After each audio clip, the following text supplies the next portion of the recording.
Dünənə qədər o adi şöbə müdiri idi və hamı elə bilirdi ki, neçə illər bir yerdə işlədiyi bu uca boylu, yaşının 60'ı haqlamasına baxmayaraq, saçlarına hələ də dən düşməmiş, şax yerişli, uzun sifət və sallaq dodaq adamı yaxşı tanıyır. Səhərdən axşamacan yanında olan, əşya və insan adiləşdiyi kimi, o da hamının gözündə adiləşmişdi. Cəmaatla qaynayıb qarışmışdı. Öz şöbəsinin əməkdaşları ilə, başqa şöbələrdən olan yoldaşlarla tənəffüs vaxtları, keyfi gələndə isə nahar fasiləsindən qabaq da, sonra da nərd oynamağı sevirdi. Nizam-intizamın ona dəxli yox idi elə bil. Akademik Aslanzadənin hüsn rəğbətindən sui-istifadə edib, işə ürəyi istəyəndə gəlib gedən Nurəddin Osmanzadəni bir dəfə direktor nahardan qabaq oturub nərd oynayan görəndə yarı zarafat yarı ciddi demişdi. İş vaxtı nərd oynamağı yığışdırın Nurəddin. Cavanlar da sizə baxır. Oturun əsərinizi yazın. Nurəddin nərdi qatlayıb ayğa durmağa vəznə. Biz alimik, yoldaş Aslanzadə. Stanok dalında duran, konveyer üsulu ilə işləyən fəhlə deyilik, söyləmişdi. Burada heç kəs elmi əsər yazmır. 10 adam bir otaqda nə yaza bilər? Siz hansı əsərinizi idarədə yazmışsınız? Heç birini. Alimdən sən planını tələb elə. Vəssalam. Nə vaxt gəldi, nə vaxt getdi, bununla işin olmasın. Məsələn, mən evdə səhər saat 3-əcən oyaq qalmışam, yazıb pozmuşam. Yəni deyirsiniz, indi mən saat 9-da durub qaça-qaça bura gəlim? Niyə? Stanok gözləyir, konveyer gözləyir. Aslanzadənin sözlərinə əhəmiyyət verməyərək, zəri təzədən atmış, şeş qoşa deyib, oynamağına davam eləyəndə direktor inci halda çıxıb getmişdi. Və o vaxtdan Nurəddin Osmanzadəyə heç nə deməməyə qərar almışdı.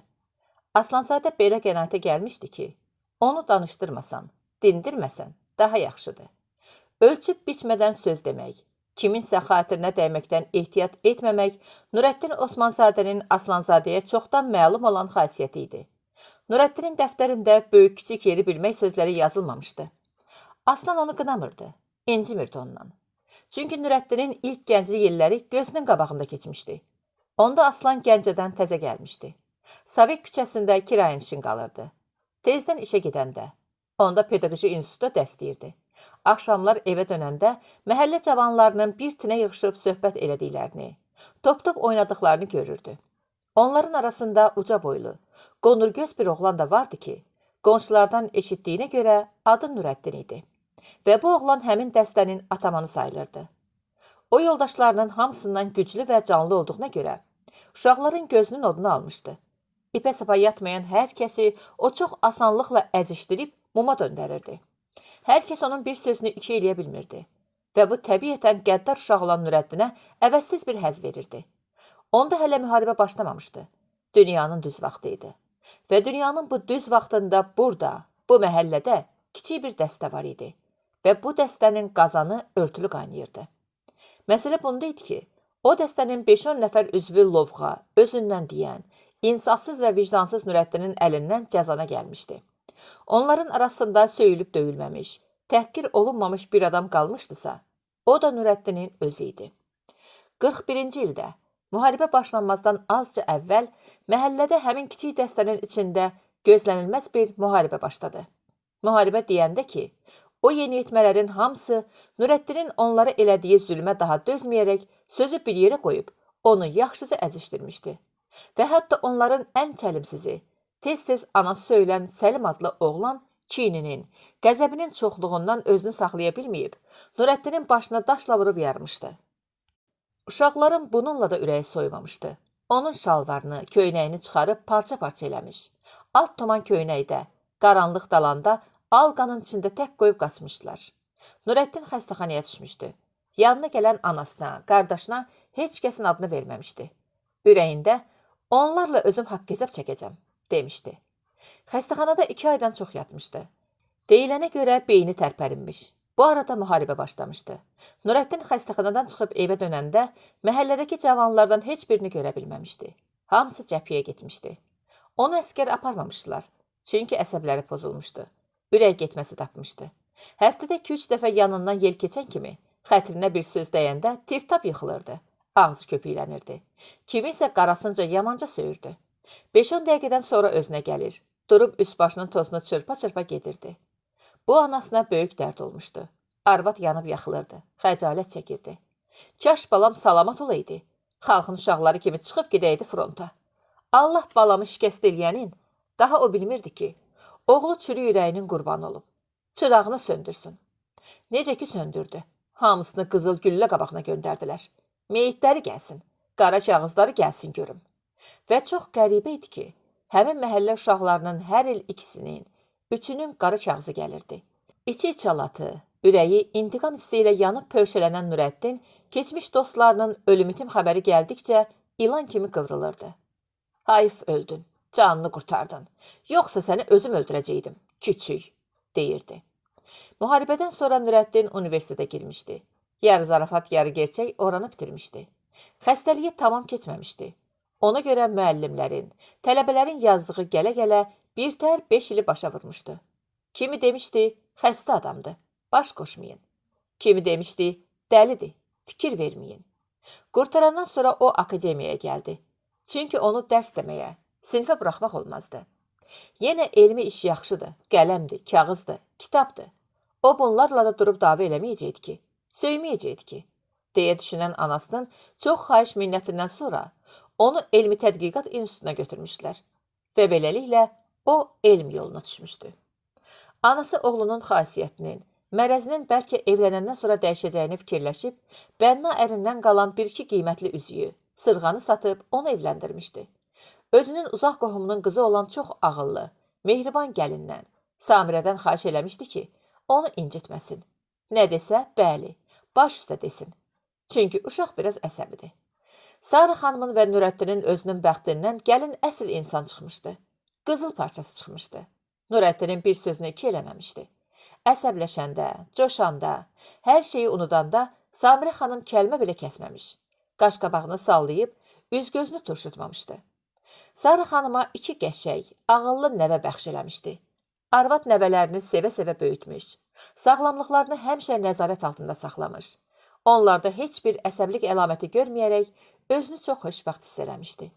Evlənəndən, oğulşaq atası olandan sonra xeyli sakitləşmişdi. Ancaq tamam sağalmamışdı. Bütün bunları Nurəddinin tərcümə halının bu tərəfini akademik Aslanzadə bilirdi. O biri tərəfini isə ona nə zamansa universitetdə sevimli tələbəsi olmuş Samirə xanım uzun illərin ayrılığından sonra rast gələndə öz müəlliminə ağlaya-ağlaya danışmışdı. Mənim həyatım heç oldu müəllim. Ağlama qızım. Yox, ağlamıram. Özü yıxılan ağlamaz müəllim. Oturub balalarımı böyüdürəm. Bədbəxt idi. Məni də bədbəxt elədi. Buna görə institutda Nurəddin Osmanzadəni Aslanzadə kimi yaxşı tanıyan və dərdini bilən yox idi. Elmi fəaliyyəti gözünün qabağında keçmişdi. Həyatının o biri tərəfini də Samirə nağıl eləmişdi. Onun üçün də Aslanzadə ona xüsusi hörmət göstərir. Şöbə müdiri kimi nə tələb eləyirdisə verir. Ən zəruri hallarda yanına çağırıb, bu və ya digər məsələni çox mülayimliklə nəzərinə çatdırırdı. 2 il qabaq o akademik seçiləndə isə, bu institutda sizdən sonra yeganə akademik mənəm. Mən 13 nəfər adamın içində oturub işləyəsi deyiləm ki, mənə ayrıca bir kabinet verin, deyəndə Aslanzadə otaqların çatışmamasına, hər şöbədə 10-15 elmi işçinin əyləşməsinə baxmayaraq, ona ayrıca bir kabinet vermişdi. Ayrılan otağa baxıb, bu nədir? Uçub tökülür divarları. Parket gör nə gündədir. Qapılar laxlayıb cırıldayır. Remont olunmalıdır bura. Mənim yanıma xaricdən, daxildən alimlər gəlir. Ayıb deyilmi? Deyə cavab qaytarandan 3 gün sonra Aslanzadə həmin otağın təmirlə başlanması üçün akademiyanın tikinti təmir işlərinin müdirinə məktub yazmışdı. 2 aydan sonra otaq tanınmaz olmuşdu. Meybeli təzə, parket təzə, meşin qapı təzə, divarlar adamın üzünə gülürdü. Şöbəsinin işçiləri qonşu otaqda otururdu. Onlardan təkcə oğluna icazə vermişdi ki, özü burada olmayanda gəlib otursun, işləsin. Bəli, Nurəddin Osmanzadəni Aslanzadə yaxşı tanıyırdı. Və elə məhz buna görə də dünən prezidium iclasında onun direktorluğu məsələsi ortalığa gələndə prezident Nurəddin haqqında onun böyük alim olması barədə danışıb öz təklifini irəli sürəndə Aslanzadə vəzifədən götürüldüyünə zərrəcə peşmanlığını bildirməyərək ayağa qalxmış və demişdi. Xahiş edirəm, məni düzgün başa düşəsiniz, yoldaşlar. Ürəyinizə gələ bilər ki, mən bu sözləri hansı bir pis niyyətləsə söyləyirəm. Yox, mən kommunistəm. Məni hara göndərsəniz, orada da işləməliyəm. Açığını deyim ki, yaxşı eləyib məni çıxartdınız. Yorulmuşam yoldaşlar. Həm də yaş daha o yaş deyil. Ömür gün gedib. İş isə qurtarmış. Planlarım çox, qalan vaxtım isə azdır. Çox azdır. Məni bu çətin və məsuliyyətli işdən azad elədiyiniz üçün sizə təşəkkür edirəm. Ancaq mən məsələnin o biri tərəfi üzərində dayanmaq istərdim. Hörmətli prezidentimiz buyurur ki, Nurəddin Osmanzadə böyük və məşhur alimdir. Buna heç kəsin sözü yoxdur. O bizim tariximiz üçün, mədəniyyətimiz üçün əhəmiyyətli əsərlər yazıb. Qədim və orta şərq mənbələrimizi ortalığa çıxarıb. Bakıda, Moskvada tərcümə və nəşr etdirib. Qoy akademik Nurəddin Osmanzadə, mənim həmkarım məndən inciməsin. O yaxşı alimdir. Ancaq ondan direktor ola bilməz yoldaşlar. O özü gərək bu məsuliyyətin altına girməsin. Çünki direktorluq, təmkin, səbr tələb eləyən bir işdir. Bu təmkin, bu səbr isə Nurəddin Osmanzadə yoldaşda yoxdur. Arxa cərgədə əyləşmiş Nurəddin Osmanzadə bu sözü eşidən kimi icazəsiz filansız yerindən qalxıb. Sən köhnənin demagogusan Aslanzadə, demişdi. Aslanzadə ani tərəddüddən, bu gözlənilməz təhqirdən özünə gələndən sonra yenə özünə məxsus təmkinlə. Buyurun yoldaş prezident, söyləmişdi. Məncə başqa dəlil zat lazım deyil sizə. Öz qabiliyyətini yerində göstərdi. Azca susub əlavə eləmişdi. Mən yenə bir kommunist kimi onun bizim institut kimi mürəkkəb və böyük kollektivi olan bir elmi müəssisəni idarə edəcəyinə şübhə ilə yanaşıram və buna qəti etirazımı bildirirəm. O direktor olsa, sizin də başınız ağrıyacaq, institut əməkdaşlarının da. Aslanzadə sözünü deyib oturmuşdu. Deməsəydi, vicdanı ağrıyacaqdı. Ancaq prezident tamam ayrı hava çalmışdı. Siz bilmirəm, haçan bu müsəlman təfəkküründən əl çəkəcəksiniz. Haçanacan cılız hisslərlə yaşayacaqsınız. Deyəndə, Aslanzadə onun hansı istiqamət götürdüyünü hiss edib, artıq əski söz eşitməsin deyə iclası sakitcə tərk eləmişdi. Axşam vitse-prezidentə zəng çalıb öyrənmişdi ki, akademik Nurəddin Osmanzadəni institut direktor təyin ediblər. Gecəni çox pis yatdığından idarəyə də vaxtında gələ bilməmişdi. Sonra aydın olmuşdu ki, qan təzyiqi qalxıb. Həkim onun 3 gün evdən çıxmasına icazə verməmişdi. Təzə direktor da yox idi. Ancaq sözü söhbəti gəzirdi institut divarları arasında. Salman Qurbanzadə Aslanzadənin çıxarılmasına heyfislənirdi. Yaxşı direktor idi, başa düşən idi. Amma Nurəddin Osmanzadədən zəhləsi gedirdi. Görməyə gözü yox idi. Elə bilirdi ki, o qazanı Nurəddin yiyir. Elə Nurəddin də Salman haqqında belə düşünürdü. Aralarında heç bir ciddi münaqişə filan olmamışdı. Nədənsə bir-birinə çox soyuq münasibət bəsləyirdilər. Salman bir şeyi çox sevirirdi ki, o qovluq. Aslanzadənin seyfindəki sarı qovluq Nurəddinin əlinə düşən kimi qılıncını çəkəcək. Salmanı məhv eləmək istəyəcək və axırda əli boşda qalacaq. Salman sudan quru çıxacaq. O bir an, Aslanzadənin kabinetindəki o sehirli bir an Salmanın taleyini həll eləmişdi. O an, o fürsət olmasaydı, Gülmirənin verdiyi qovluq elə stolun üstə qalsaydı, oradan da seyfə keçsəydi, elə hesab elə ki, Salmanın bu xəbəri eşidəndə ürəyi çoxdan partlamışdı. Amma indi dünya vecinə deyildi Salmanın. Salmandan çox Nadirə narahat idi. Yazıq qadın əri ilə Nurəddinin aralarının sərin olduğunu bildiyindən düşünürdü ki, əgər Gülmirənin dünən söylədikləri həqiqət olsa, Nurəddin ondan əl çəkməyəcək, yıxıb sürüyəcək. Elə Aslanzadə də əl çəkməyəcəkdi. Ancaq Aslanzadə başa düşən idi. Onunla danışmaq olardı. Bu işi nisbətən yüngül şəkildə sovuşturmaq mümkün olardı. Gəl indi Nurəddin Osmanzadəni başa sal görüm, necə başa salacaqsan. Onda adamı axıra qədər dinləmək qabiliyyəti də yoxdur. İş saatı çoxdan başlamışdı. Ancaq işləyən yox idi. Kiminin fikri təzə direktorun gəlməsi ilə. Kiminin ki, Salman, Gülmirə münaqişəsinin sonra necə olacağı qayğısı ilə məşğul idi. Bir sözlə, bugün danışmaq, müzakirə eləmək, düşünmək üçün meydan geniş idi. Şöbədə hamının gözü Salmanda idi. O heç bir şey olmamış kimi öz vaxtında gəlib yerində oturmuşdu. Gözləri qızarmışdı. Adamlar elə bilirdi ki, kişi səhərəcən yuxusuz qalıb, yata bilməyib. Ona görə gözləri beləcə qızarıb. Onu bu halda görəndə Gülmirə də sıxılmış. Nəsə canını qoymağa yer axtarmış. Nə edəcəyini bilməyən adam sayağı otaqda ora-bura vurnuxub, axırda keçib stolun arxasında əyləşmişdi. Şkafından qalın kitabı çıxarıb oxumağa başlamışdı. Sakit aranlı başını aşağı salıb nəsə yazırdı. Nadirədən heç nə soruşmamışdı. Adəti deyildi. Kim nəyə lazım bilirdisə, yaxınlaşıb özü deyirdi. Heç kəsdən heç nə soruşmazdı. Gülmürə Salman məsələsinin üstünə qayıtmağa elə bil hamı ehtiyat edirdi. Hətta Cəfər belə yaxınlaşıb Gülmürədən onun Füzuli avtoqrafı barədə dediklərinin axırına çıxmağı namünasib sayırdı. Elə bil adamların gözündə Salmanda, Gülmürə də dolub barıt çələyi idi. Yovuqlaşmağa cəsarət eləyən yox idi. Halbuki hərənin ürəyində açılmamış müəmmalar, cavabsız suallar çox idi. Nadirə fikirləşirdi ki, əgər müdiriyyətdə bu naqafil dəyişiklik olmasaydı, bir şöbə rəhbəri kimi müəmmalı məsələni qaldırar, özü üçün də maraqlı olan bu işi aydınlaşdırar, bir yəqinlik hasil eləyərdi. Ürəyini üzən niyələrdən, neçünlərdən canını qurtarardı. Təzə müdir gəlsin, həll olunar. Hamının fikri belə idi. 7-ci fəsil. Bu heç yaxşı əlamətə oxşamırdı. Tərs kimi təzə direktorun, akademik Nurəddin Osmanzadənin işə çıxması qış girən-ginə düşmüşdü.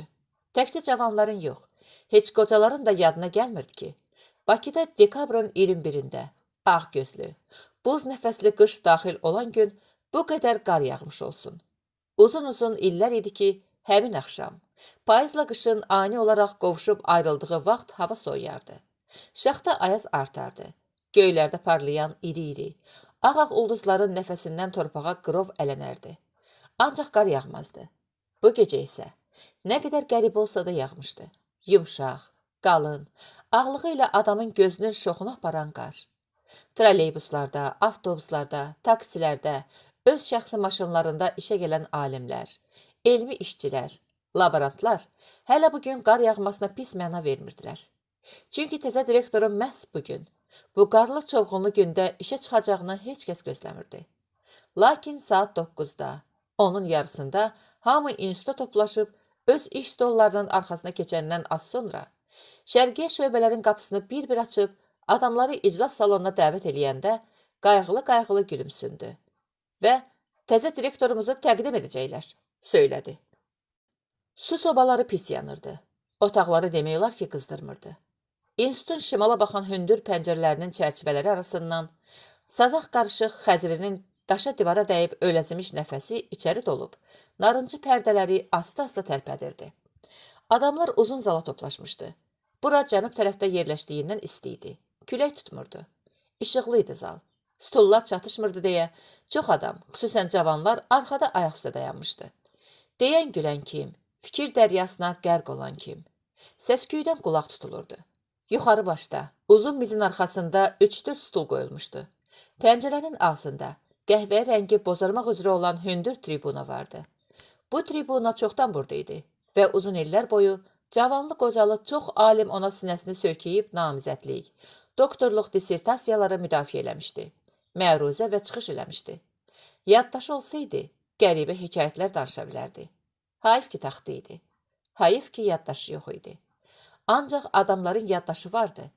Onlar nə yaxşını, nə də pisi unudurlar. Qapı açıldı. Qabaqda Nurəddin Osmanzadə, onun dalınca vitse-prezident Cümə-Cüməzadə salona daxil oldu. Nurəddin Osmanzadə təzə qara kostyum geymişdi.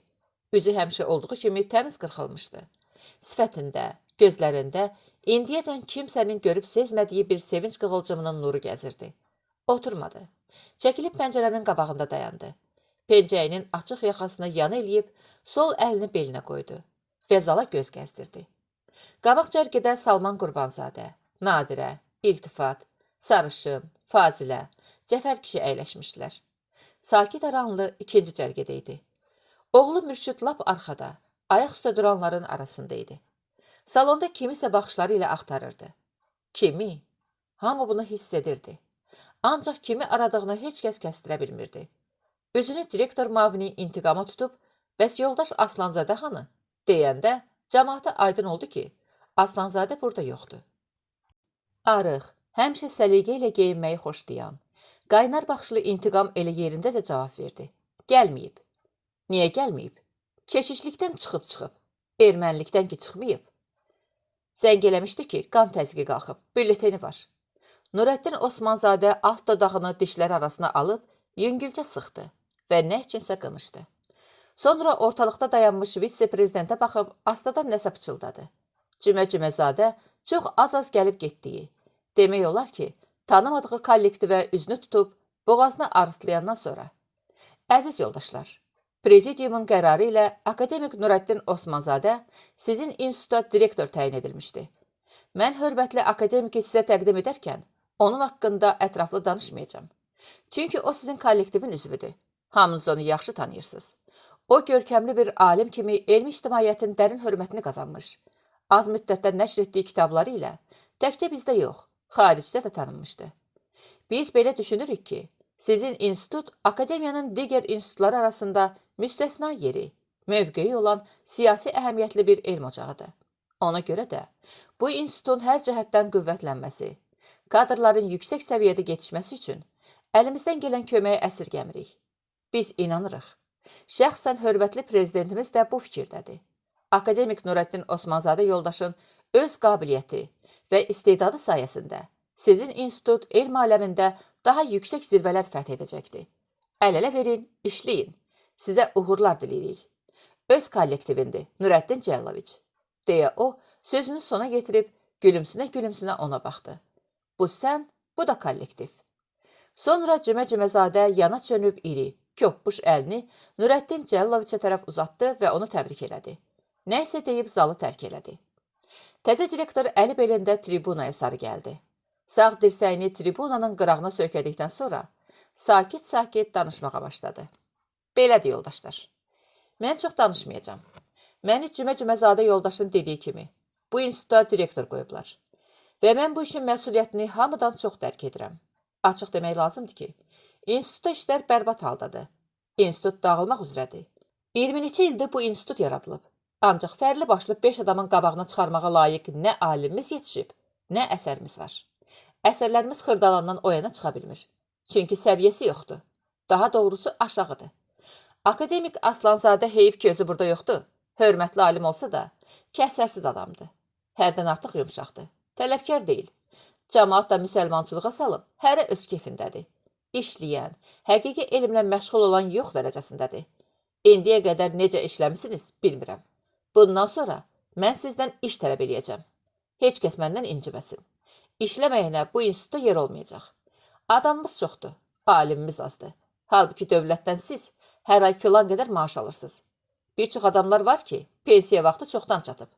Amma heç kəs pensiyaya getmək istəmir. 60 yaşı tamam olmuş kişilər, 55 yaşına çatmış qadınlar var ki, daha heç nə yazmağa qadir deyirlər. Gərək onlar özləri vicdanlarının hökmü ilə ərzə verib getsinlər. Yoxsa biz özümüz məcbur olub əmrlə hamısını göndərəcək pensiyaya. Bu belə. Nizam-intizam məsələsi indi çox mühüm problemdir, yoldaşlar. Nizam-intizam olmayan yerdə keyfiyyətli iş yoxdur, ola da bilməz. Kim nə vaxt istəyir, o vaxtda gəlir, gedir. Elə adamlar var ki, onların üzünü ayda 2 dəfə, ancaq maaş günləri burada görmək olar. Laborantlar, cavan elmi işçilərsə tamam başlı başına buraxılıb. Şöbə müdirləri onların ələyağını bir yerə yığmalı, işlətməlidir. Bu həcmərcliyə son qoymağın vaxtı artıq çatmışdı. Bu da belə. Qaldı ki, iqtisadçıların və ədəbiyyatçıların məsələsi. Mən belə fikirləşirəm ki, bunlar institutda çoxluq təşkil edir. Uzun illər direktor ədəbiyyatçı, muavin isə iqtisadiyyatçı olduğuna görə bu sahədə istədikləri adamları götürüblər. Keyfiyyətə yox, kəmiyyətə fikir veriblər. Biz gərək bu adamları, xüsusən ədəbiyyatçıları safçürük eləyək. Müəyyən ixtisarlar aparaq. Bir də mənə elə gəlir ki, nəyə lazımdır bu qədər ədəbiyyatçı? Cılız, boş-boş mövzular işləyir çoxu. Belə. Bu da belə. Akademik qısa danışacam desə də, xeyli danışdı. Özü də elə danışdı ki, hamının təəccübünə səbəb oldu. Əvvələn, hədə-qorxu heç kəsin ürəyincə olmadı. Burada oturanlar, bu institutda işləyənlər uşaq deyildilər. Ən cavanı ali məktəb bitirmişdi. Ən qocası isə Cəfər idi. 70'i haqlamışdı. İkincisi, akademik özünün də keçən neçə illər işləyib üzv olduğu kollektivin demək olar ki, bütün fəaliyyətinin üstündən çox asanlıqla xətt çəkirdi. İnstitutun dağılmaq üzrə olduğunu söyləyir. Yazılan əsərlərin keyfiyyətini heçə endirirdi. Belə çıxırdı ki, institutun alimləri heç nə eləmədən dövlətdən filan qədər pul almışlar və s. O danışırdı. Dediklərinin düzgün olmadığını hamı hiss eləyirdi. Lakin kimsə qalxıb etiraz etməyə özündə cəsarət tapmırdı. Hələ görək bu işlərin axırı necə olacaq, deyə düşünənlər əksəriyyət idi. Deyəsən çox pis başlayır. Bu niyə belə eləyir görəsən? Hə, bir məsələni də demək istəyirəm. Bizim institutda qadınlar çoxdur. Açığını söyləyim ki, daha işə qadın götürməyəcəm. Onlar ancaq yer tuturlar. Ev, uşaq qayğısı onları elmlə ciddi məşğul olmağa qoymur. Bir ayaqları bazarda, dükanda, evdə, bir ayaqları idarədədir. Bununla həqiqi alim olmaq mümkün deyil, bilirsiniz. Elm fədakarlıq tələb eləyir. Gərək sənin fikrin, zikrin elmlə məşğul olsun. Yoxsa sən yaxşı alim ola bilməzsən. Düzü budur ki, mən bizim qadın alimlərin içində seçilən, səsi sorağı uzaqlardan gələn alim görmürəm. Onları da safçürük eləmək vaxtı çatıbdı məncə. Təzə direktorun bu sözləri də qadınların arasında pıça-pıça səbəb oldu. Ağız büzən kim, himcimlə danışan kim, qaş-göz eləyən kim. Belədir məsələ yoldaşlar. Kim bu tələblərə cavab verirsə, qalıb işləyəcək. Cavab verə bilmirsə, yaxşı olar ki, ərizə verib getsin. Nə özünü aldatsın, nə bizi. Mənim demək istədiklərim bunlardır.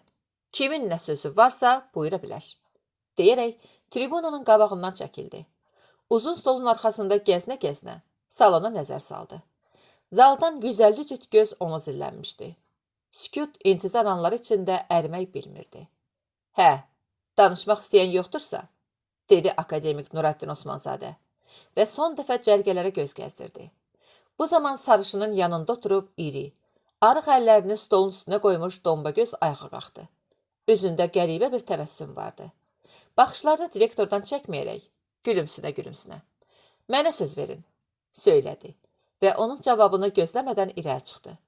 Tribunanın arxasına keçib adəti üzrə boğazını arıtdı. Saçlarına sığal çəkərək sözə başladı. Yoldaşlar, mən hörmətli Nurəddin müəllimin çıxışına çox diqqətlə qulaq asdım. Problem məsələlərə toxundu. Deməliyəm ki, bu qlobal məsələlər hamımızı çoxdan düşündürürdü. Biz sevinirik ki, nəhayət institutda haçan da hökm sürən durğunluğu, ətaləti səksəndirib dağıtmağa qadir olan görkəmli bir alimi bizim idarəyə direktor təyin ediblər. Hamımız bilirik ki, onun necə böyük nüfuzu var. Bir elm cəngavəri kimi o hamı tərəfindən sevilir. Nurəddin müəllim qayğıkeş, humanist bir insan, dərin düşünən bir elm xadimidir. Onun bir kommunist kimi tutduğu prinsipial mövqi, bir şair kimi mənim çox xoşuma gəlir, yoldaşlar. O əgər obrazlı desək, bizim elmimizin uzaq vuran topudur. Hörmətli Nurəddin müəllimin elə təkcə xalqımızın igid oğlu, görkəmli sərkərdəsi, şanlı Ağvan hökümdarı Cavanşir haqqında yazdığı samballı, mən deyərdim ki, ölməz monoqrafiyası bizim ölkəmizin tarixində tamamilə yeni mərhələ hesab oluna bilər. Cavanşir bir tarixi şəxsiyyət kimi ölməzdi. Onun haqqında uzun illər, gecəni gündüzə qatıb əsər yazmış Nurəddin müəllim də ölməzlik vəsiqəsi alıbdı, məncə. Nə qədər ki xalqımız yaşayır, nə qədər ki Cavanşirin adı yaşayır, bizim hörmətli akademikimizin də adı əbədi yaşayacaqdır. Nurəddin müəllimin bu sahədəki misilsiz fəaliyyəti və bir bədii əsər təsiri bağışlayan o kitabı məni o qədər ruhlandırmışdı ki, mən gələcəkdə xalqımızın bu iki qəhrəman oğlu haqqında bu kitabı yazmaq özü də bir qəhrəmanlıqdır, yoldaşlar. Bir lirik poema yazmağı planlaşdırmışam və əgər qismət olsa, o poemanı yaza bilsəm, onu böyük məmnuniyyət hissi ilə hörmətli akademikimiz Nurəddin Osmanzadə yoldaşa ithaf edəcəm. Hörmətli Nurəddin müəllim, deyə iltifat şana barmaqları ilə saçlarına daraq çəkib, domba gözlərini ona sarı çevirdi. Sizə, respublikamızın böyük aliminə bu çətin, məsuliyyətli vəzifənizdə uğurlar diləyirəm. Mən elə bilirəm ki, bu bizim kollektivin ürək sözüdür. İltifat sözünü qurtarıb yerinə keçdi. Zalda pıça-pıç başladı. Baxışlarda bir istehza gəzib dolaşdı. Ancaq bunu o görə bilmədi. Çünki yanında oturmuş sarışın başını qatmışdı. Astaca deyirdi. Yaxşı danışdın iltifat. Lap əsl şair kimi danışdın. Doğrudan gözəl mövzudur. Onu mütləq yaz. Yazacam. Yaman tutub məni. Nurəddin böyük şəxsiyyətdir. Təzə direktor iltifata razılıq hissi ilə baxdı. İltifat qımışdı. Əlini çənəsinə söykəyib Nurəddin Osmanzadəyə nəzər saldı. Ancaq akademik daha ona baxmırdı. Gözü ilə digər söz deyən axtarırdı. Arada Dombagöz bunu görmədi. Nadirə xanım Salmanın qulağına nə isə pıçıldadı. Salman dönüb Dombagözü tərs-tərs süzdü. Hə, daha kim danışmaq istəyir? Akademik əlini belindən çəkmədən salona müraciət etdikdə müdir müavini intiqam ayağa qalxdı. Mənim bir-iki kəlmə sözüm var, yoldaş Osmanzadə. Hə, buyur vəzir-i muxtar, deyə Aslanzadənin sözünü təkrar elədi. Aslanzadə həmişə intiqama zarafatla vəziri Muxtar, yaxud mənim vəzirim deyərdi. İntiqam tribunaya qalxmadı. Tribunanın qabağında dayanıb, əllərini arxasında daraqlayıb sözə başladı. Yoldaşlar, Nurəddin müəllimin çıxışını mən də dinlədim. Düzü təəccübləndim. Hörmətli direktorumuzun danışığından elə məlum oldu ki, son 10 ildə institut heç nə eləməyib. Bizim nə elmimiz inkişaf eləyib, nə kadrlarımız var və s. Yaxşı ki, burada kənar adam yoxdur. Yoxsa belə bir təəssürat yarana bilərdi ki, həqiqətən biz əlimizi əlimizin üstünə qoyub işləməmişik, yatmışıq, dövlətin pullarını havaya alıb xərcləmişik. Məncə Nurəddin müəllimdə siz də yaxşı bilirsiniz ki, bu belə deyil. Bəs nə cürdür, yoldaş vəziri Muxtar? Nurəddin acıqla onun sözünü kəsib soruşdu. Alt dodağı biraz da sallanmışdı. Hirsləndiyi aşkar bilinirdi. Bəs nə tərdə deyirsən? Hər halda yoldaş Osmanzadə, sizin təqdim etdiyiniz şəkildə deyil. Siz bu kollektivə kənardan gəlməmsiniz. Neçə illərdir ki, burada işləyirsiniz. Mən başa düşmürəm. Necə ola bilər ki, siz öz kollektiviniz haqqında belə danışırsınız? Elə sizin dediyiniz son 10 ildə institut alimlərinin 57 kitabı çıxıb. Nə olsun çıxıb? Nə kitablardı onlar? Onlar, yenə deyirəm, Xırdalandan o yana gedən kitablar deyil. Deyəsən sizin üçün Xırdalan sərhədimizin son nöqtəsidir. Var Xırdalandan o yana gedən əsərlərimiz. Bizim alimlərimizin əsərləri Moskvadan tutmuş xarici ölkələrəcən, İstanbula, Tehrana, Kabilə, Bağdada qədər gedib çıxıblar. Bunların üstündən siz necə xət çəkmək istəyirsiniz? Mən bir direktor mavini kimi bunları sizin nəzərinizə çatdırmağı öz vəzifə borcum hesab edirəm. Ola bilər sizin başınız qarışıq olub. İnstitutun müvəffəqiyyətlərindən xəbəriniz olmayıb. Nurəddin sağ əlini havada yelləyib. Xəbərim var. Hamısı zəif əsərlərdir, dedi. Elmin bugünkü səviyyəsindən çox-çox aşağıda duran əsərlərdir. Elə götürək sənin özünü. O ani olaraq susub zala nəzər saldı. Adamların üzündəki ifadəni oxumaq, anlamaq istədi. Lakin hamını donuq, susqun vəziyyətdə görüb intiqama sarı çevrildi. Bax sənin özün. Neçə illərdir müdir mavinisən, həm də şöbə müdürüsən. Elm üçün nə eləmsən? Hansı kəşflər eləmsən? Heç nə eləməmsən. Heç nəyin yoxdur. 15 ildə elə kandidatsan. Doktor ola bilmirsən. Sənin fikrin və mövqeyin mənə məlumdur. Keç otur, keç. Bu sözləri demək olar ki, qışqıra-qışqıra söylədi. Su bir yerdə çox qalanda iylənir, deyib atalar. Sən də bir yerdə çox qalıbsan. İntiqam ona çəpəki baxdı. Ağır cavab qaytarmaq istədi. Ancaq direktorun əsəbləşdiyini görüb dinməməyi daha üstün tutaraq, narazı halda başını bulayaraq keçib yerində əyləşdi. Oturanların demək olar ki, hamısının beynində bir fikir gəzib dolaşdı. İntiqamın işi bitdi. Hökmən çıxardacaq. Daha kimin sözü var, deyə direktor əlini belindən çəkmədən salona diqqət yetirdi. Ancaq heç kəsdən səs çıxmadı. Ürəyində sözü olanlar vardısa da, intiqamla kobud rəftarının şahidi olduqlarına görə danışmamağı əfsəl saydılar. Bir neçə an davam edən bu ölü sükutu Nadirə xanımın titrək və həyəcanlı səsi pozdu. Mən danışmaq istəyirəm. Nurəddin səs gələn səmtə döndükdə artıq ayağa qalxmış Nadirə xanımı görüb, hə, buyur yoldaş Nadirə, dedi. Nadirənin böyründə əyləşmiş Salman kürkünə birə düşmüş kimi qurcalandı. Salman qəti istəməzdi ki, bu iclasda Nadirə danışsın. Ürəyində arvadına qəzəbləndi də. Buradan bura mənimlə məsləhətləşmir ha. Görürsən arvadın zatı qırıqlığını? Nəyinə lazımdır? Bu dəliyə baş qoşursan axı. Ancaq gec idi. Nadirə tribunanın qabağındaydı və danışırdı. Mən Nurəddin müəllimin çıxışına qulaq astım və doğrusunu deyim ki, çox təəccüb elədim.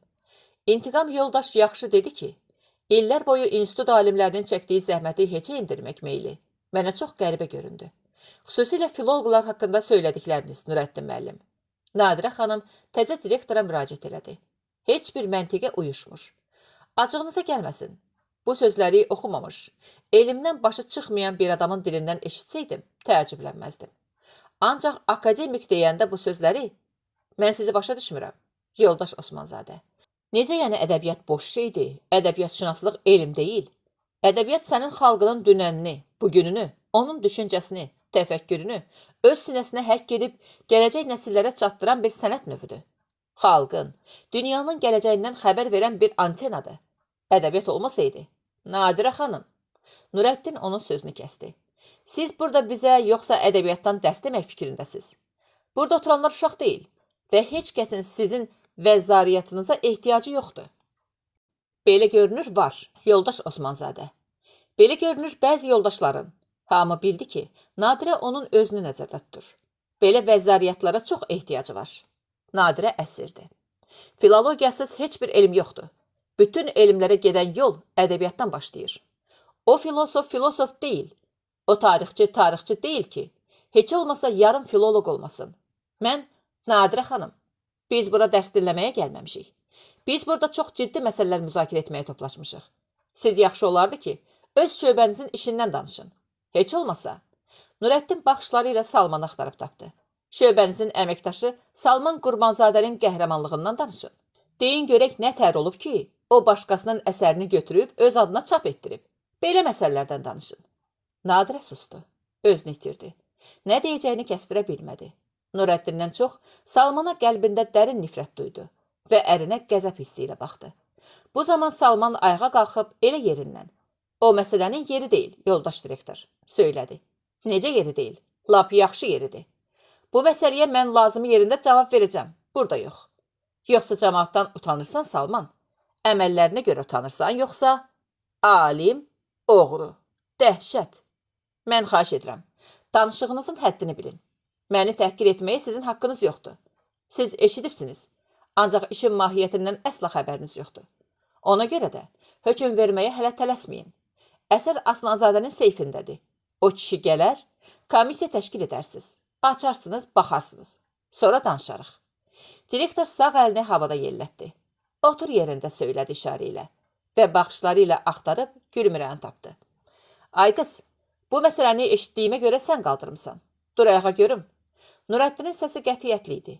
Əmir kimi səslənən bu sözlərin təsiri altında Gülmürə nə vaxt ayağa qalxdığını özü də bilmədi. Çaşmışdı. Nə deyəcəyini bilmirdi. Bircə bunu dərk elədi ki, bu sözü o deyib. Hara getsə də, nə şəraitdə olsa da sözünün üstündə durmalıdır. İlk addım atılıb. Daha geriyə yol yoxdur. Salmanı məhv etsələr də dediyini deməlidir. Özünə nəyin bahasına başa gəlsə də susmamalıdır. Gözlərini niyə döyürsən? Deyirəm sən qaldırmısan bu məsələni ya yox? Deyən Nurəddinin hökümlü səsi yenidən eşidiləndə.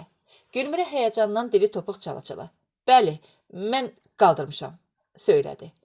O əsər doğrudan Mirzə Yanarın əsərdir? Bəli. Buna sözün yoxdur ki, Salman, deyə gözlərində qəzəb və kin qığılcımı parlayan akademik davamlı baxışlarla Salmanı təpədən dırnağa süzdü. Salmana bayaq o otur işarəsi verəndə əyləşməmişdi. Ancaq indi oturmağa məcbur oldu. Lakin yerindən gülümsünə cavabını da qaytardı. Yalandı. Yalandı? Bəli, ağ yalandı. Nurəddin bir an duruxdu. Gah Gülmürəyə, gah da Salmana nəzər saldı. Və yenə təntənəli bir kinayə ilə. Əgər doğru olsa, səni məhkəməyə verdirəcəm Salman. Sənin doktorluğunu əlindən aldıracam, dedi. Salman elə yerindən arxain bir tərzdə. Doğru olsa, nə istəsən elətdirərsən, deyə cavab verdi. Nurəddin pəncərənin önünə gəlib bayıra baxdı. Sonra üzünü zala tutub. İclas qurtardı yoldaşlar, dedi. Və hamı yerində donub otursa da, o qapıya doğru getdi. O çıxandan sonra zalda bir neçə anlığa ölü bir sükut yarandı. Ancaq bu sükut çox çəkmədi. Adamlar ayağa qalxdı. Söz sözə, səs səsə qarışdı. Ağız deyəni qulaq eşitmədi. İntiqam Nadirəyə yavaşcadan pıçıldadı. Aslanzadənin qədrini indi bilər cəmaat. Nadirə söylədi. Aslanzadə alim idi, insan idi. Mən 100% əminəm ki, bunu bura direktor təyin edən yoldaşlar böyük səhv ediblər. Ondan direktor ola bilməz. Özünün də başı ağrıyacaq, bizim də. Salman Nadirənin qolundan ehmalca tutub. Yaxşı dedimmi? Deyə xəbər alanda Nadirə nigarançılıqla ərinin üzünə baxdı. Yaxşı dedin. Ancaq sənin işindən yaman nigaranam Salman. Qətiyyən nigaran olma, deyib onun dalınca dəhlizə çıxdı. Dombagöz sarışına baxıb qımışdı. Nəhayət bu instituta yaxşı bir direktor gəldi. Əsl qəhrəmandı. Heç kəsdən qorxmur. Gördün Salmanı necə yıxıb sürdü? Səsini alçaltdı bu sözləri deyəndə. Doğrudur, məni o gətirib bura. Ancaq bir şəxsiyyət kimi Salmandan çox güclüdür Nurəddin müəllim. Əşi, aləm imiş bu kişi, deyə sarışın da ağzındakı konfeti oynada-oynada onun sözünə qüvvət verdi. Salmanın atasını yandıracaq, baxarsan. Yekə kişidir, gör bir neyniyib. Malades Gülmürə. O Gülmürə çox cəsarətli qızdır. Mən səndən qabaq tanıyıram onu. Özü də gözəl də ölmüş. Bax, burada səhv edirsən şair. Mən elə bilirdim sən çox incə zövqə maliksən. Ancaq gördüm yox. Nəyə gözəldir onun? Heç yapışığı yoxdur. Dombagöz sarışının yanında səhv elədiyini anladı və sözünü düzəltməyə çalışdı. Bilirsən, estetika elmində, bizim poetik aləmdə gözəllik məfhumu nisbi xarakter daşıyır. Məsələn, dovşan kirpiyə nisbətən gözəldir. Gülmürə şərqəyə nisbətən yaxşıdır. Sən gülmürəyə nisbətən gözəlsən. Sarışın bu sözlərdən məmnun halda gülümsündü. Dombagözün ürəyi sevinclə doldu bu təbəssümlə. Demək, bu nağdı bizimdir. Heç yana qaça bilməz. Boş damarını tapmışam. Ancaq sən hələ ehtiyatda qal, əzizim. Gülmürə insafən desək səndən qəşəkdir. Sarışınla danışa-danışa irəlidə fikirli-fikirli addımlayan Gülmürənin arxasınca baxdı. Onun telləri çiyninə tökülmüşdü. Qəhvəyi rəngli cəketinin üstünə dağılmış qara saçları yerişinin ahənginə uyğun olaraq sağa-sola yırğalanırdı. Zaldan hamı çıxmışdı. Təkcə qoca Cəfər yerindən tərpənmirdi. Həyatını kəşməkeşlərdə keçirmiş, ağ saçlarının tükü sanı adamlar, müdirlər yola salmış. Bəzən çirkəb içindən də tərtəmiz çıxmış bu müdrik qoca Nurəddin Osmanzadənin bugünkü söz söhbətindən yaman pərt olmuşdu. O Nurəddini dünənəcən sakit, baş aşağı, haqq ədalət tərəfdarı olan bir alim kimi tanıyırdı. Ancaq bu çıxışı onu Cəfərin gözündən xeyli salmışdı. Yəni doğrudan mı stolda, vəzifədə bu hökm qüdrət var. Özü heç vaxt vəzifə sahibi olmamışdı. Stolun, vəzifənin gücünü, qüvvətini yaxından, ürəyi ilə hiss eləməmişdi. Və bu barədə çoxlu yazılar oxusa, rəvayətlər eşitsə də, o qədər də inanmamışdı. Və uzun ömründə çoxlu adamlar da görmüşdü ki, vəzifəyə, məqama çatanda daha da sadə olmuş, təvazükar olmuş, qayğıkeş olmuşdu. Demək məsələ stolda deyilmiş, vəzifədə deyilmiş, əslində necabətdə, daxili mədəniyyətdə imiş. Bu institut təşkil edilən gündən burada işləyən Cəfər 4-5 direktor görmüş, yola salmışdı. Onlar kollektivlə əl-ələ verib işləmiş, ata kimi, yoldaş kimi, müdir kimi, hamı ilə mehriban dolanmış. Səbirlə, təmkinlə, ağıl və müdrikliklə hamını işlətmişdilər. Ən tənbəl, ipə-sapa yatmayan adam belə bu qayğıkeşlikdən, mehribanlıqdan utanıb nəticə çıxarmış, çalışmış, əsər yazmış, müdafiə etmiş və indi də yeri düşəndə minnətdarlıq hissi ilə sağ olsun filan kəs, mən onun çörəyini yeyirəm, deyirdi. Elə Nurəddin Osmanzadə də akademik Aslanzadənin əməyi, köməyi və qayğısı sahəsində gəlib bu mərtəbəyə, məqama çıxmamışdımı? Cəfərin ən çox qəzəblənməsinə səbəb olan bu idi ki, təzə müdir dünənəcən çiyin-çiyinə işlədiyi öz alim yoldaşlarının uzun illər çəkdiyi zəhməti heçə endirir. Əsərlərini zəif, sönük adlandırırdı. Niyə? Bax, qoca Cəfər bu suala cavab tapa bilmirdi. Kişinin fikir almışdı. Sakit Aranlının nə vaxt zala qayıdıb gəldiyini görməmişdi. Səsinə ayıldı. Hə, Cəfər müəllim, nə fikir dəryasına qərq olmusan? Cəfər stolun üstəki kağız qələmini yığışdıra-yığışdıra. Heç, dedi. Elə belə. Düşünürəm ki, bu işlərin axırı nə olacaq? Axırı yaxşı olacaq kişi, darıxma, dedi sakit Aranlı. Cəfər onun xətrini çox istəyirdi. Kiçik qardaş hesab eləyirdi özünə. Tanışlıqlarının ömrü uzun olmasa da, aralarında elə yaxın bir ünsiyyət yaranmışdı ki, iki can bir qəlbdə olmuşlar. Cəfər işləyən, vaxtını boş şeylərə sərf eləməyən, ədəbərkan gözləyən adamları həmişə sevmişdi. Sakit də onun nəzərində belə adam idi. Onun kitabları çıxanda qoca uşaq kimi sevinirdi. Elə bilirdi öz kitabı çıxıb. Aralarında gizli sir yox idi. Dərdlərini, qayğılarını, sevinclərini bölüşürdülər. Sakit dünya görmüş bu insanın dərin, mənalı söhbətlərindən hədsiz ləzzət alırdı, öyrənirdi. Sinəsi el məsəlləri, rəvayətləri, dastanları, hikmətli sözləri ilə dolu idi onun. Hər söhbətindən heç olmasa bir hikmət, bir tutarlı söz qalırdı Sakitin yadında. Və o da qızıl tapmış bir adam kimi sevinirdi. Mən yaman məyus oldum Sakit, deyə Cəfər nəhayət dilləndi. Mən bunu belə tanımırdım. Həyat elə buna görə maraqlıdır Cəfər kişi, deyə o, Cəfərin kimin barəsində söz açdığını dərhal duyub cavab verdi.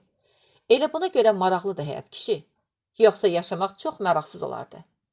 Yəni stol, vəzifə doğrudan belə qüdrətə malikdir ki, adamı bir günün içində belə dəyişir. Ağıllı və müdrik adamları nə stol, nə vəzifə dəyişə bilmir kişi. Bu sözümü yadında saxla. Bizim təzə müdir bu vəzifədə qazandığından çox itirəcək. Hörmətini, şərəfini itirəcək ki, bunların heç birini nə pulla, nə qızılla almaq mümkün deyil. Düz deyirsən. Ataların yaxşı bir kəlamı var. Köpək leş başında tanınar. Kişi iş başında. Əla, əla sözdür. Köpək leş başında, kişi iş başında tanınır. Bunu yazdıq can dəftərimizə Cəfər kişi. Sakit bu hikməti yadında saxlamaq üçün gözlərini bir anlığa yumub fikrə getdi.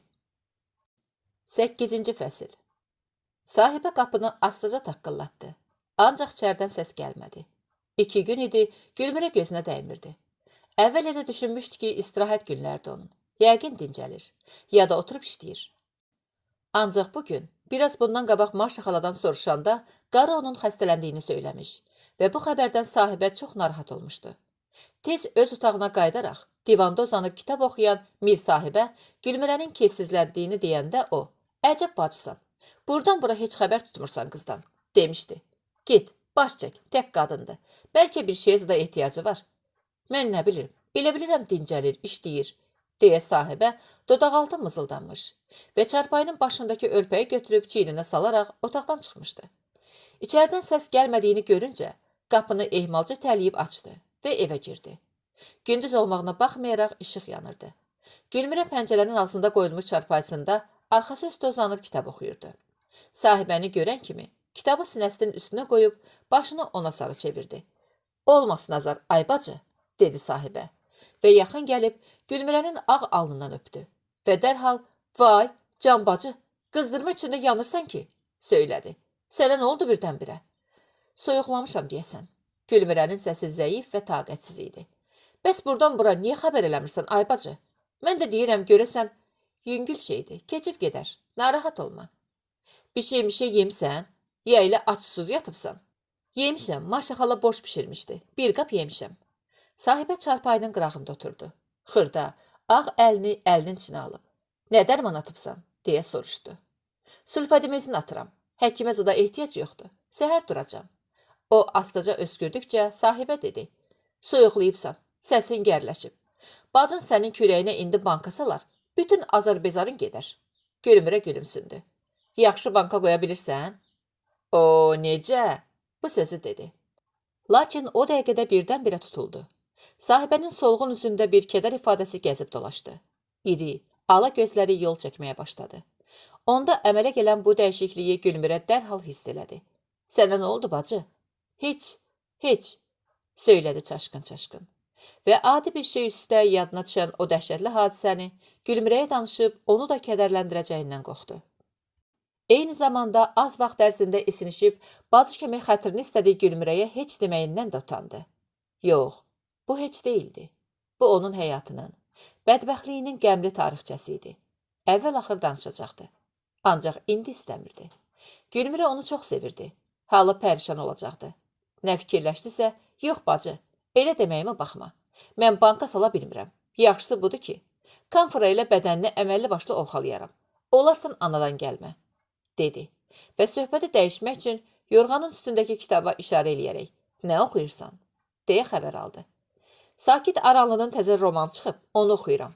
Sakit Aranlı, deyən sahibənin üzü işıqlandı. Hədsiz sevinç içində əlini uzadıb kitabı götürdü. Bu bizdə yoxdur. Necə olub mən bunu görməmişəm? Görə bilməzsən, yenicə çap olunub. Hələ satışa buraxılmayıb. Və sən hardan tapıbsan? Gülmürə məmnun halda gülümsündü. Özü bağışlayıb. Özü bağışlayıb? Hə. Sən onu tanıyırsan? Hə, bizimlə bir şöbədə işləyir. Bir şöbədə? Təəccüb içində soruşdu. Hə, lap bir otaqda otururuq. Ay Allah, sən də xoşbəxt adamsan Gülü. Elə adamla gündə görüşmək, söhbət eləmək özü bir saadətdir. Çox yaxşı kişidir. Bu dəfə Gülmürə heyrətləndi. Sən məyər onu tanıyırsan? Hə, xəstəxanada tanış olmuşuq. İnişil. Çox yaxşı adamdır. Sadə adamdır. Mir sahibin də dostudur. Dostudur? Hə, mən tanış elədim onları. Sonra dostlaşdılar. Mir sahibin yaman xoşuna gəlmişdi. Sahibə danışa-danışa kitabın göy cildinə tamaşa eləyəndən sonra titul səhifəsinə müəllifin öz xətti ilə yazdığı bu sözləri ucadan oxudu. Xalqımızın ləyaqətli və cəsarətli qızı Gülmürə xanıma bir dünya səadət arzulayan müəllifdən kiçik bir xatirədir. Sonra imzası vardı. Tarixi də yazmağı unutmamışdı. Sahibə kitabı vərəqlədi. Dizinin üstünə qoyub, Sakitlə necə tanış olduğunu həvəslə Gülmirəyə danışmağa başladı. Mir sahib bir kitab alıb gətirmişdi. Dedi üstündə böyük növbə vardı. Gördüm hamı alır, mən də aldım. Deyirlər yaxşı kitabdır. Baxdım gördüm Sakit Aranlının kitabıdır. Kişinin yeməyini, içməyini verdim. Keçdim mətbəxə. Bacımsan. Başladım. Yerə qoya bilmədim. Xəstəliyim zadım da yadımdan çıxdı. Bir də ayılıb gördüm saat neçə olsa yaxşıdır. Səhər saat 9. Son səhifəni oxuyanda ürəyim gedər. Şəkərim qalxar ərşi əlaya. Mir sahib yazıq iskoru çağırır. Məni aparırlar balniskaya. 10 gün idi orada idim. Hələ şəkərimi aşağı sala bilməmişlər. Mir sahib hər gün işdən çıxıb yanıma gəlirdi. 1 saat, 2 saat oturub durub gedirdi. Bir gün halım pis idi. Yata bilmirdim. Gecə saat 1 olardı. Xəstələr yatmışdılar. Durub çıxdım dəhlizə. Gəldim küçüyə baxan pəncərənin qabağına. Oradan şəhərin gecə işıqlarına tamaşa eləyirdim və taleyimə nifrinlər yaxdırırdım. Bir də gördüm ayaq səsi gəlir. Çönüb baxdım. Gördüm bir kişidir. Xəstədir, üzdən tanıyırdım. Bilirdim burada yatır. Ancaq kimdir, nəçidir, nə biləsən. Xəstə paltarı geyəndən sonra adamlar bərabərləşir. Siqaret çəkirdi. Əylə-əylə yeriyirdi. Gəlib yanımda dayandı. Üzümə baxıb, deyəsən sən də mənim kimi yata bilmirsən, dedi. Hə, dedim. Siqaretinə qullab vurub, sən bura niyə düşübsən qızım, deyə soruşanda mən gülüb dedim. Məni bura bir kitab salıb. Kitab? Təəccübləndi. Hə, mənim şəkər xəstəliyim var. Həyəcanlanmaq, əsəbləşmək olmaz mənə. Kitab elə maraqlı idi ki, gecəni səhərəcən yatmadım, oxudum. Çoxluca da ağladım. Kitab ağlatdı məni. Sonra ürəyim gedər, bir də ayıldım gördüm xəstəxanadayam. Nə kitabıymış o elə, sizi xəstələndirib? Sakit Aranlının kitabıydı. Mən bu sözləri deyəndə o nə üçünsə qımışdı. Siqaretinin kötüyünü pəncərənin açıq nəfəsliyindən bayıra atıb, yenə qımışa-qımışa dedi. Bəs söymədiniz o kitabı yazanı? Mən tələsik, yox, nə danışırsınız? Mən onu çox istəyirəm, dedim. O mənim ən çox sevdiyim yazıçılarımızdandır. Adamın dili quruyar onu söyən yerdə. Güldü. Şəxsən tanıyırsan onu? Yox, hələ indiyəcən bir nəfər də olsa canlı yazıcı görməmişəm müəllim. Sakit Aranlını görsəniz neyniyərsiniz? Mən bir an duruxdum və birdən dedim. Onu qucaqlayıb üzündən öpərəm müəllim, əlindən öpərəm, qələm tutan əlindən. Dəhliz alaqaranlıq idi, amma küçədən içəri işıq düşürdü. Kişi üzü pəncərəyə sarı dayanmışdı. Sifəti, gözləri aydın görünürdü. Bir də baxdım ki, onun qonur gözləri yaşardı. Nə isə demək istədi. Ancaq səsi içəridə qırılıb qaldı. Taqəti kəsilmiş kimi yavaşca özünü divarın dibinə verdi və söykəndi. Mən qorxdum. Sizə nə oldu? Halınız pisləşdi? Növbəçi həkimi çağırım? Təlaşla soruşdum. Yox, heç nə lazım deyil, dedi. Sadəcə olaraq həyəcanlandım. Milmil pijamasının cibindən siqaret çıxartdı. Damağına qoyub kibritlə yandırdı. Mən kibrit işığında onun gözlərinin yaşardığını və əlinin titrədiyini apaydın görüb məətəl qaldım. Siqaretin tüstüsünü sinəsinə çəkib üfürəndən sonra, çox sağ ol qızım, dedi. Mən heç nə başa düşməyərək gözlərimi döydükdə o təkrar elədi. Çox sağ ol qızım, sənin bu mükafatın mənim bəsimdir. Yeni heç nə anlamırdım. Mən sözü, işarəni tez başa düşənəm gülü. Ancaq indi elə bil, basaratımı bağlamışlar. Ki kimi idim. Çaşqınlıq və nigarançılıq içində soruşdum. Siz nəyə görə mənə çox sağ ol deyirsiniz? Hansı mükafatdan danışırsınız müəllim? O kürəyini divara söykəyib, nədənsə sıxılırmış kimi. O kitabı yazan mənəm bacım, dedi. Düzü qulaqlarım gürüldadı. Elə bil sinəmin içində at çapmağa başladı. Ürəyimin döyüntüsünü eşitdim elə bil. Siz Sakit Aranlısınız? Bu sözləri elə bəkdən və həyəcanla dedim ki, səsimdən özüm də səksəndim. O xoşbəxtcəsinə gülümsündü və başını tərpətməklə hə söylədi. Sən təsəvvür eləyirsənmi ki, mən nə halda idim gülü? Sevdiyim, pərəstiş elədiyim, üzünü heç vaxt görüb kəlmə kəsmədiyim, ancaq xəyalımda əbədi həmdəmmə çevirdiyim, sözlərini, kəlamlarını əzbər bildiyim bir qələm sahibi yanımda idi. Mən bayaqdan onunla danışırmışam, səsini eşidirmişəm. İlahi, bu mənim üçün nə boyda bir səadət idi. Tanımaza, bilməsə dediyim xoş sözlər onu da kövrətmişdi.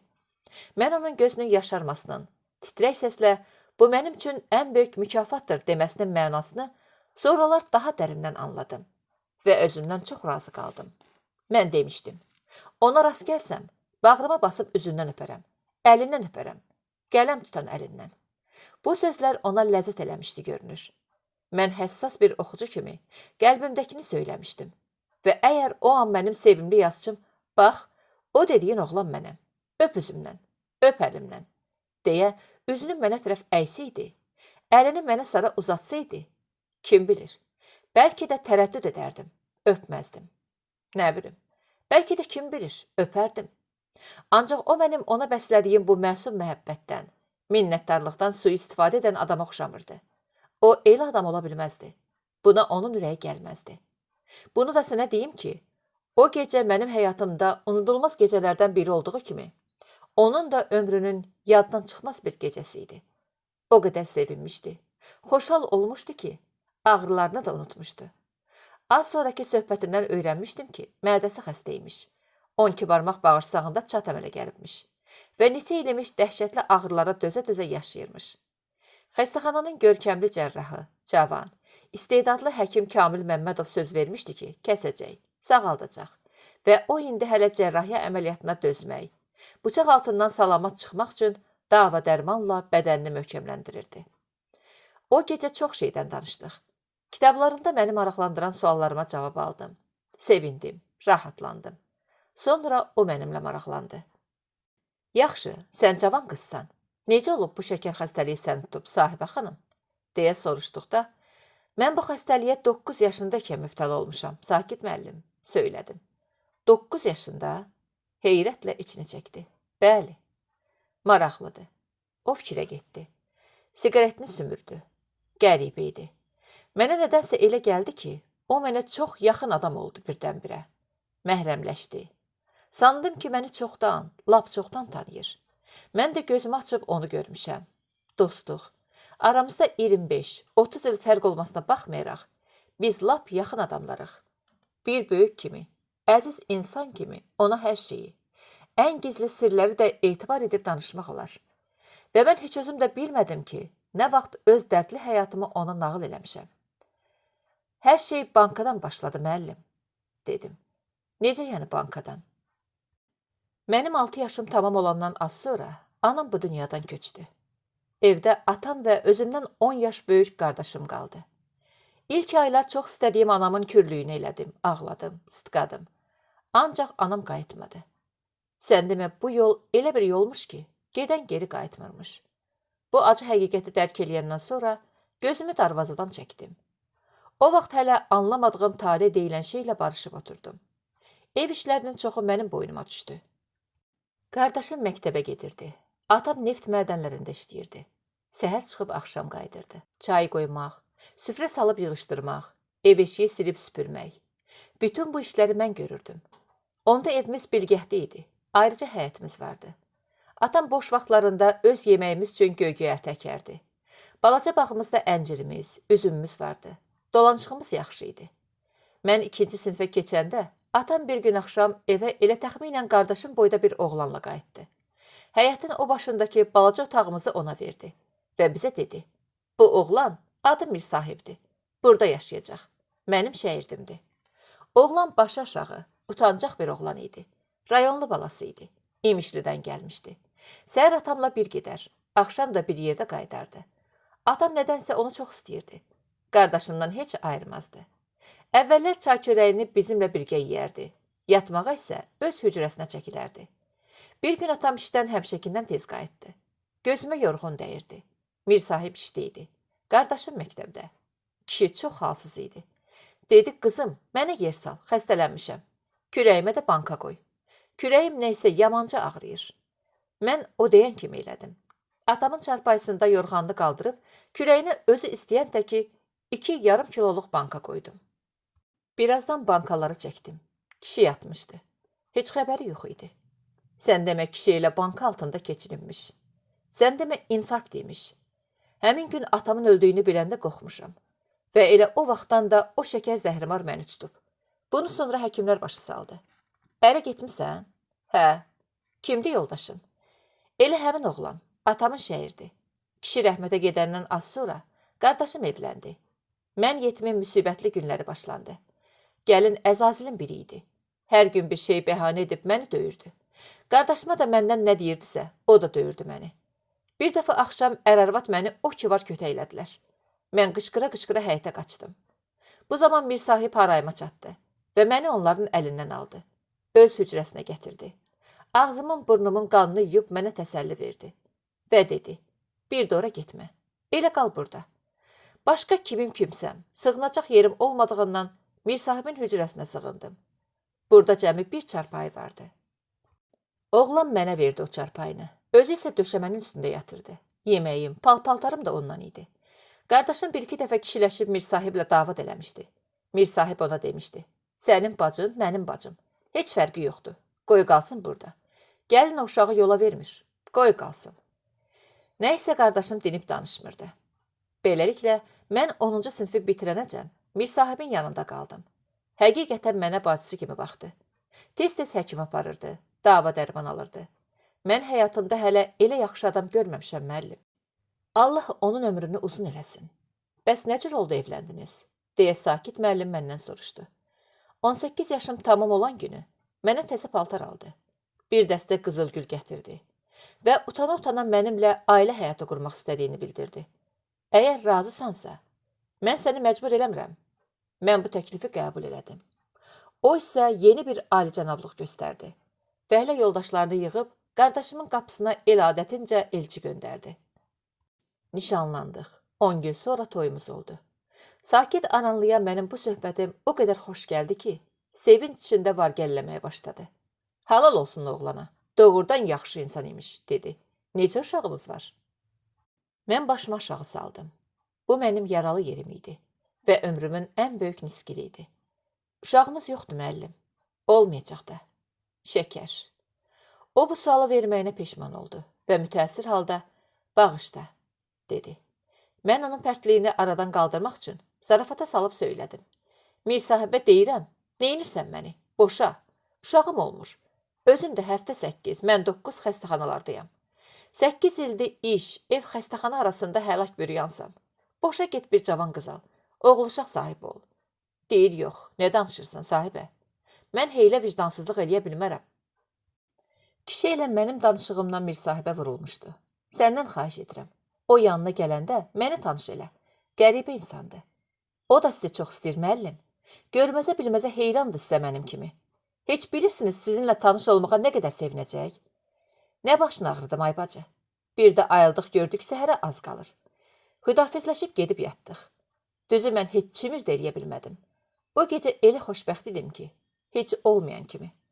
Ertəsi günü axşamüstü Mir sahib yanıma gələndə onları tanış elədim. Sakitin ilk sözü bu oldu. Mən səninlə görüşməyimə çox şadım, qardaş. Xanımın mənə sənin haqqında çox danışıb. Halal olsun sənə, el oğlu. Sən kitab qəhrəmanı olmağa layiqsən. Söhbətləri tutdu gülü. Az bir müddət içində dostlaşdılar. Mən xəstəxanadan çıxandan sonra da Mir sahib onun yanına gedib gəlirdi. Bir-iki dəfə də mən getmişdim. O xəstəxanadan çıxandan sonra əlaqələrimiz kəsildi. Amma heç vaxt unuda bilmirik onu. Bayaqdan sahibənin vəclə söylədiklərinə qulaq asan Gülmürə birdən tikəlib. Dayan, dayan, dedi. O kitabı mənə görüm. Və əl atıb Sakitin kitabını sahibənin dizi üstdən götürdü və tələsik vərəqləməyə başladı. Heç nə demirdi. Sahibə də heç nə başa düşmürdü. Mat-mat rəfiqəsinin üzünə, hərəkətlərinə tamaşa eləyirdi. O isə bu dəqiqə, deyə-deyə kitabdan nə isə axtarırdı. Sahibə gördü ki, Gülmürə qalxıb oturub, kürəyi, çiyinləri açıqdı. Sözsüz-sovsuz yorğanının bir ucunu çəkib onun ağ çiynini örtdü və yavaşdan, təzədən soyuqlayarsan sən Allah, özünü qoru, dedi. Gülmürə sevinç içində, aha, tapdım, dedi və şən-şən sahibənin üzünə baxdı. Yazıb, Sakit Aranlı sizin haqqınızda yazıb. Sənin də, Mir sahibin də. Elə şey olmaz Gülü, sən Allah düz deyirsən. Vallah, bax, budur. Özü də gör nə qədər yazıb. Sahibə bilmədi neyləsin. Çarpayının qırağından qalxdı. Təzədən oturdu. Solğun sifətinə indi qəribə bir qızartı çökmüşdü. İri gözlərindəki kədər silinib getmişdi. Bütün vücudu sevinç selində özən bir kiçik qayıq kimi yüngül idi. Yüyənsiz idi. Aman Allah, Biz kimik ki o bizdən də yazıb? Oxuyuram, görürəm sahibə, Mir sahib, amma heç ağlıma da gəlmirdi ki, bu siz olarsınız. Sən bayaq banka söhbətindən sonra nə isə tutuldun. Məni fikir götürdü ki, bu qız niyə belə eləyir? Gah deyir, yaxşı banka qoyuram, gah da deyir, yox, şübhələndim. Sakitin kitabı yadıma düşdü. Ancaq uzatmadım. Sahibə kitabı Gülmirənin əlindən almaq istədi. Aman Allah, gör həyatda necə qəribə işlər olur. Heç ağlıma da gəlməzdi ki, versən Allah, ver oxuyum, görüm nə yazıb Gülü. Gülmirə onun əlini geri itələdi. Yox sahibə, sonra oxuyarsan. İki daşın arasında bu boyda kitabı oxuyub qurtara bilməzsən bacı. Məyər onun hamısı bizim haqqımızdadır? Ayrı adamlardan da yazıb. Ancaq əsas qəhrəmanlar sizsiz. Sahibə sadəlövhcəsinə güldü. Qəhrəman ha? Biz kimi ki, bizdən qəhrəmanda olsun. Mir sahib adi fəhlə babadır. Mən də xəstə evdar qadın. Əsas qəhrəman olmaq üçün heç də böyük adam olmaq lazım deyil bacı. Yazıcı bir də görürsən, lap adidən də adi bir adamın həyatını elə qələmə alır ki, baxıb heyrət eləyirsən. Bu qələm sahibinin hünərindən, qabiliyyətindən, qüdrətindən asılıdır. Sakit burada sizdən elə yazıb ki, sizi sevməmək mümkün deyil. Xüsusilə Mir sahibi çox gözəl yaradıb. Allah onun ömrünü uzun eləsin. Mənim kimilərin ömründən kəsib, onun ömrünə calasın Tanrı. O bizim yaxşı ziyalılarımızdandır Gülü. Amma heyf, qədrini bilmir bizimkilər. Gözü könlü tox adamdır. Gözü öz qabağını eşən deyil. Onun yerinə kim olsaydı, lap elə bizim bu dayılı, arxallarımızdan kim olsaydı, 4-5 gözlü otağı olardı, bağı bağçası olardı. Ancaq onun heç nəyi yoxdur. 2 balaca otağı var. Böyük ailəsi ilə orada yaşayır. Özü mətbəxdə yazıb yaradır. Niyə? Çünki tələb eləmir. Gedib gəlmir. Gözləyir ki, kimsə gəlib deyəcək, oğlan, bu nə şəraitdir sən yaşayırsan? Al, bu 5 otağın açarı, get yaşa, yaz, yarat. Ay gəlib dedilər ha. Sakit adamdır, kimsə ilə işi yoxdur. Səhərdən axşamacan başını salıb aşağı, şeytan fəhləsi kimi işləyir. İdarədə elm əsərini yazır, evdə romanlarını. Gülmirə Sakitdən alüdəçiliklə danışırdı. Sahibəyə bu sözlər nağıl kimi şirin gəlirdi, ləzzət eləyirdi. Elə bil o atası haqqında, Mir sahib haqqında danışırdı. Yox, onlar haqqında danışsaydı, belə həzz almazdı bəlkə də. Hardasa ürəyinin dərinliyində hiss eləyirdi ki, Sakit, ötəri tanış olduğu, söz-söhbətini qəlbində unudulmaz bir xatirə təki yaşatdığı o bəstə boy, qonur göz, gecgahlarının tükü ağarmış kişi onun üçün daha əzizdir. Gördüyünə, kəlmə kəsdiyinə görə fəxr edirdi. İndi budur. Onların barəsində kitab da yazıb. Gör Mir sahib necə sevinəcək bu xəbəri işləndə. Aman Allah. Sahibə birdən ayağa durdu. Kitabı demək olar ki, qamarlayıb Gülmirənin əlindən aldı. Bacı, sən Allah, qoy aparıb kişiyə göstərim. 5 dəqiqə baxsın, yenə gətirərəm. Gülmirə güldü. Apar sevindir. Mən oxuyub qurtarmışam. Qalsın, sonra verərsiz. Ay sənə qurban olum, deyərək otaqdan yel kimi çıxdı. Gülmirə tək qaldı. Təzədən başına balışa atıb uzandı. Yorğanı sinəsinə çəkdi. Əhvalı xeyli yaxşılaşmışdı. Elə bil hərarət də azalmışdı. Rahat nəfəs alırdı. Demək belə. Qonşularının taleyini öyrəndi. Hiss elədiyi düz çıxmışdı. Bir-birini çox istəyən bu cavan ər-arvadın maraqlı olduğu qədər də kədərli olan ömür tarixçəsinin heç olmasa bəzi səhifələrini əvvəlcə kitabdan oxudu. Sonra isə sahibənin öz dilindən eşitdi. Bu Mir sahib nə qəribə, nə təmiz ürəkli insan imiş. Sahibə onun nə qədər çox istəsə yenə azdı. Sahibə hər gün onun başına dolanmalı, qədrini bilməlidir. Belə kişi hansı qadının əlinə düşürsə, o sözsüz xoşbəxt olur. Xəstə olsa da, uşaq üzünə həsrət qalsa da, Gülmirə sahibəni bəxtəvər sayırdı indi. Sonra Gülmirənin fikri dolanıb, Sakit Aranlının üstünə qayıtdı və ürəyində ona çox sağ ol söylədi. Bir ədəbiyyatşünas kimi, o çoxdan Sakitin yazılarının sevilməsinin səbəbləri üzərində düşünürdü. Ancaq bunun açarını tapa bilmirdi. Ümumi sözlərlə onun əsərlərinin həyatiliyini qeyd edən tənqidçilərin fikri ilə şərik olurdu. Ancaq indi, məhz bugün, Gülmirə bu müvəffəqiyyətin əsl mahiyyətini başa düşdü.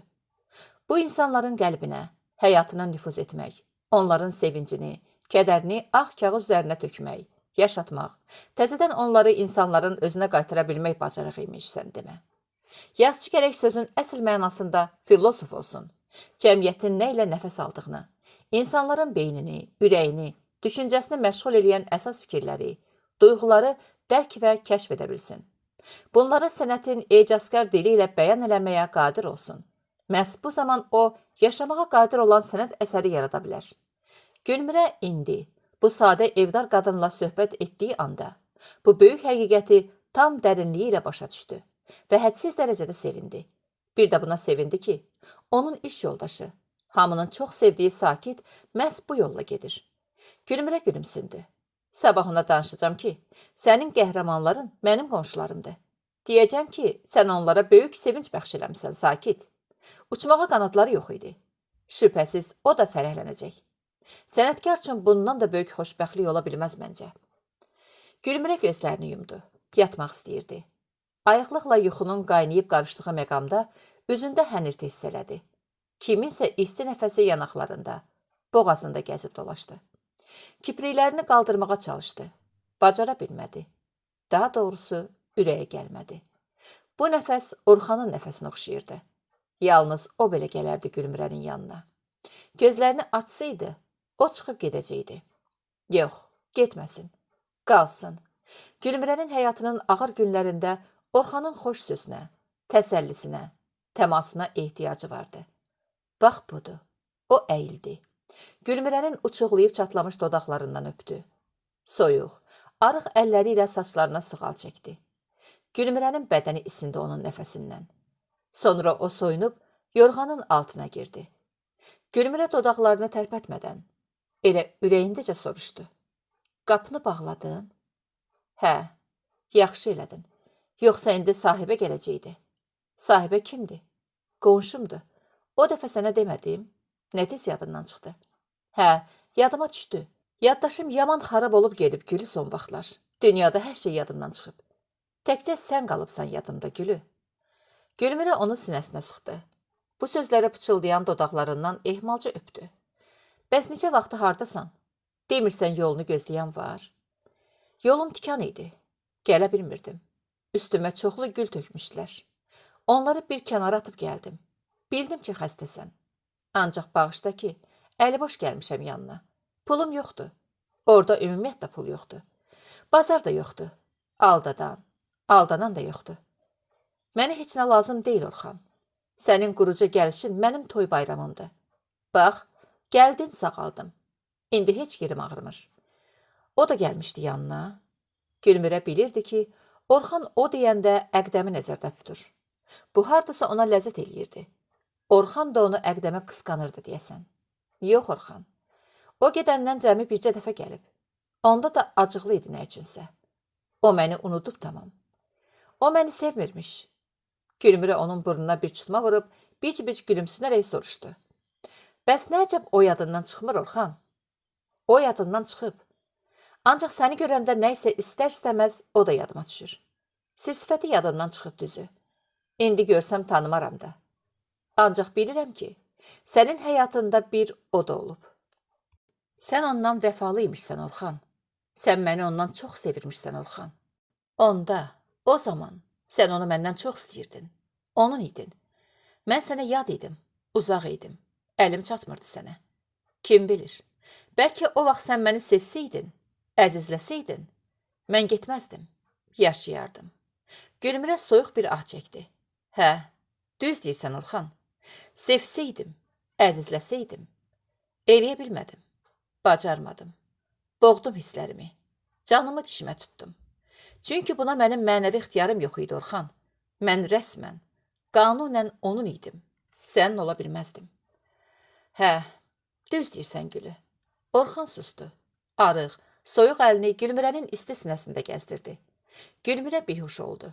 Əllərini belinə dolayıb, sonsuz bir həvəs və həsrətlə özünə tərəf çəkdi.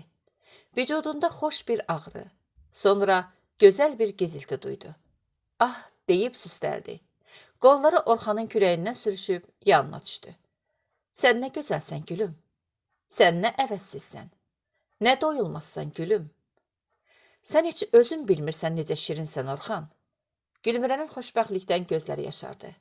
Nə yaxşı oldu gəldin əzizim. Mən lap darıxmışdım sənin üçün. Sənə yalvarıram. Məni tək qoyma. Dəli olaram yoxsa. Otaqda birdən nəsə tappıltı səsi eşidildi. Gülmürə yenə dodaqlarını tərpətmədən, elə ürəyindəcə dedi. Vay, sahibə gəldi. Sənə demədim qapını bağla. Və heç kəsdən cavab eşitməyib gözlərini açdı. Başının üstündə sahibə yox, anası xatın arvad dayanmışdı. Gülmürə səksəkəli, ürkək nəzərlə çarpayısına, böyrünə nəzər saldı. Orxan yox idi. Ayrı vaxt olsaydı, Orxanın qəfildən yoxa çıxmasına təəssüflənərdi. Amma indi sevindi. Hər halda anasına qəribə, anlaşılmaz bir nəzər saldı.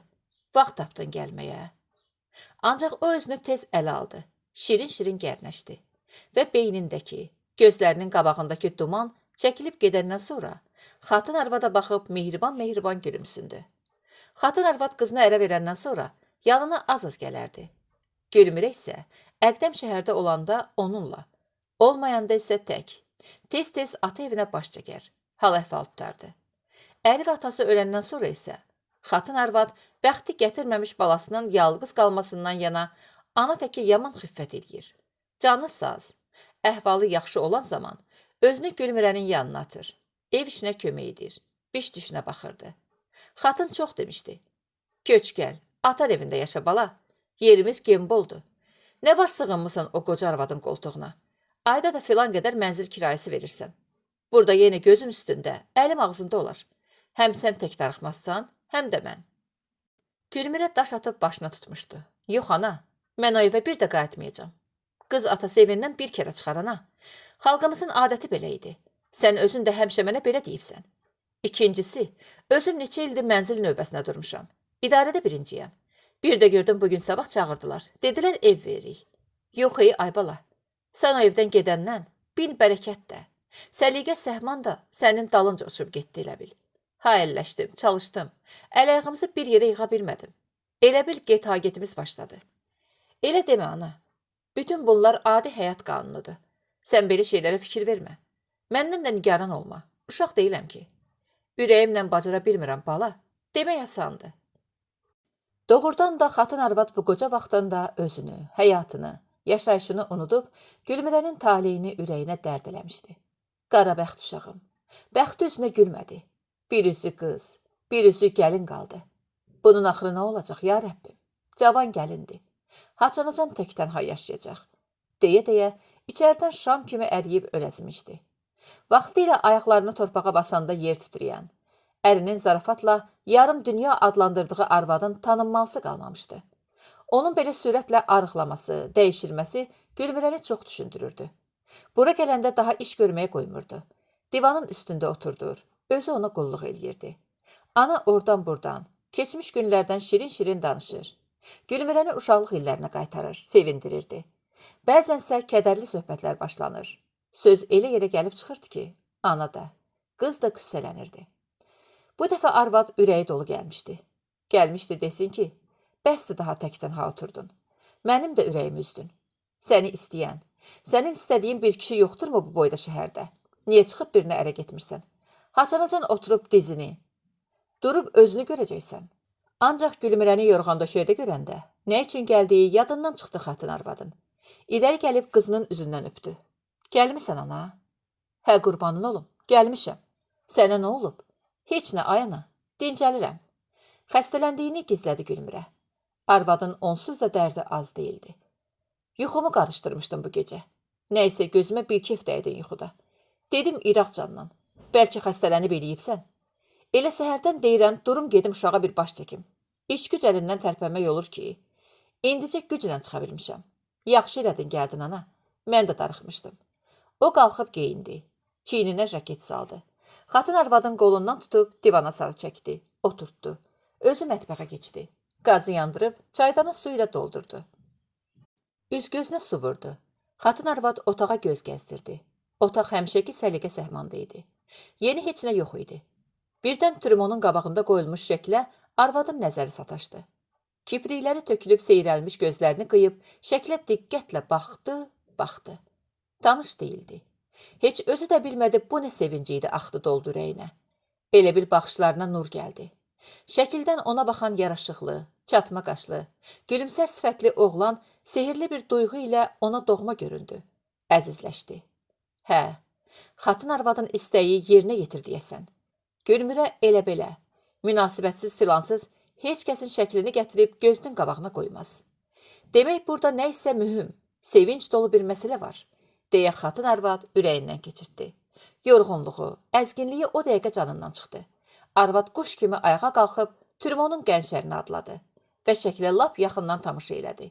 Ürəyinə yatdı. Qaşı, gözü, saçı öz yerində, sifətindən nur damır. Yaxşı oğlandı. Kaş ürəyi də gözəl olaydı. Mənim balamı xoşbəxt eləyəydi. Xatın arvad əllərini yuxarı qaldırıb dua elədi. Sonra vəcdə gəldiyindən sakit dayana bilməyib, yorğan döşəyə sahmana saldı. Kətilin üstəki termosu, stəkanları, qətdanı götürüb mizin üstünə qoydu. İçəri girən Gülmürə bunu görəcək, ay arvad, neynirsən, dedi. Gəl otur, mən özüm eləyərəm. Elə bir iş görmürəm ay bala, deyib təzədən keçib divanda əyləşdi. Gülmürə hiss elədi ki, arvad nəysə bayaqki kimi deyil, dirçəlib, fərəhli görünür. Birdən-birə nə oldu ki, 5-10 dəqiqənin içində o beləcə dəyişdi. Ha fikirləşdi, səbəbini tapa bilmədi. İşlərin nətərdir, ay canım ciyərim, deyə xatın yanında oturan qızının yumşaq tellərini sığalladı. Yaxşı dana, heç bir şikayətim yoxdur, dedi nazlanaraq Gülmürə. Ümumiyyətlə o işdə, idarədə olan söz-söhbəti təkcə anasına deyil, heç kəsə danışmağı sevməzdi. Müvəffəqiyyətini də, qanqaraldan işlərini də özü öz ürəyində götür-qoy edər. Yaxşını, pisi özü qiymətləndirərdi. Salmanla toqquşmasını anasına demək istəyirdi, ancaq bundan da vaz keçdi. Ona görə demək istəyirdi ki, Salmanı anası yaxşı tanıyırdı. Salmanın, Nadirənin onların ailəsinin yanında binəy qədimdən böyük hörməti, ehtiramı vardı. Xatın arvad xüsusilə Salmanın xatirini çox istəyirdi. Çünki Gülmürənin elə böyük idarədə işə düzəlməsində çox böyük zəhmət olmuşdu. Ona görə demək fikrindən daşındı ki, xatın arvad onların arasında baş verən bu münaqişənin əsl mahiyyətini Gülmürə necə izah eləsə də başa düşə bilməyəcək və Gülmürəni elə kişinin üzünə ağ olmaqda günahkar sayacaq. Hələ bəlkə ağır söz də deyəcəkdi.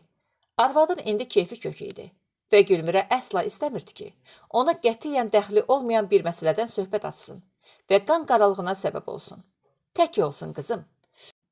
Gülmürə anasının qırışmış sifətində gəzən sevinci bayaqdan görürdü və kiprisiz gözlərini qeyri-iradi olaraq Trümoya sarı dolandırdığını tutan kimi bu fərəhin hardan axıb gəldiyini başa düşdü. Bir anlığa özünü itirən kimi oldu. Ürəyini toxtatmaq, fikirlərini cəmləşdirmək üçün qalxıb mətbəxə keçdi. Çay dəmlədi. Qaydanda isə anası nə soruşsa cavabları hazır idi. Bir stəkan çay çana, aclığın yoxdur ki? Yox qızım, yeyib gəlmişəm. Çay içərəm amma. Xatın kətilin üstəki armudu stəkanı götürüb əlinin içində saxladı. Gözləri isə tez-tez Trümoya tərəf dolanırdı. Bunu Gülmürə görürdü. Ancaq özünü görməzliyə vururdu. Anasının xasiyyətinə bələd idi. Düşünüb, qəlbində 100 dəfə götür-qoy eləyib, axırı soruşacaqdı. Bu dəfə biraz hövsələsizlik elədi. O şəkil kimin şəklidir qızım? Başını şəkil səmtə döndərdi. Gülmürə əhəmiyyət vermirmiş kimi, hansı şəkil? Deyə sakitcə soruşduqda xatın. O deyil, o qəşəng oğlan kimdir? Söylədi. Gülmürə əlini saçlarına çəkdi. Bic-bic, gülə-gülə, qəşəngdir? Soruşdu. Hə, qəşəngdir qızım. Kimdir o? Orxandır ana. Gülmürə Orxan sözünü hüzünlə dilinə gətirdi. Nə yaxşı adı var Bəxtəvərin. Bəxtəvərin. Bu sözü Gülmürənin ürəyini titrətdi. Bəxtəvərin. İçərisi alt-üst oldu bu bir kəlmədən. Gülmürə yalnız indi başa düşdü ki, bu qeyri-adi sevda necə də izah edilməzdi. O indi anasına necə başa salsın? Necə desin ki, o artıq yoxdur. Öləndən sonra onu tapıb, qədrini bilib, əzizləmək istəyib, ancaq əli çatmayıb. Bu məhəbbəti o başa düşməyə qadirdirmi? Və ümumiyyətlə, kim başa düşəcək bu sevgini? Heç kəs, heç kəs. Bəlkə hələ ona gülənlər də olacaq, qınayanlar da olacaq. Qoy olsun. Orxan onun əzizidir. Orxan onundur, o da Orxanın. Orxan dönük, dili bir, ürəyi ayrı söz deyən, yalan danışan bir çox kişilərdən təmizdir, ucadır. Hə, yaxşı adı var. Kədərlə söylədi Gülmürə. Ürəyi də yaxşıdırmı bari? Deyə xatın qızının əhval-ruhiyyəsindən bu oğlana vurulduğunu aşkar hiss elədiyindən ətraflı maraqlanmağa başladı. Əsas ürəkdir qızım.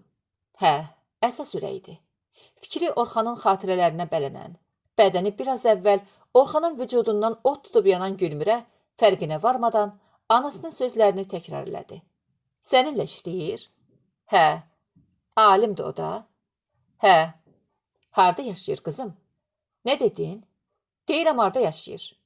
Gülmürə xeyli fikirləşəndən sonra əjdahanın heykəlinin yanında deyə cavab verdi.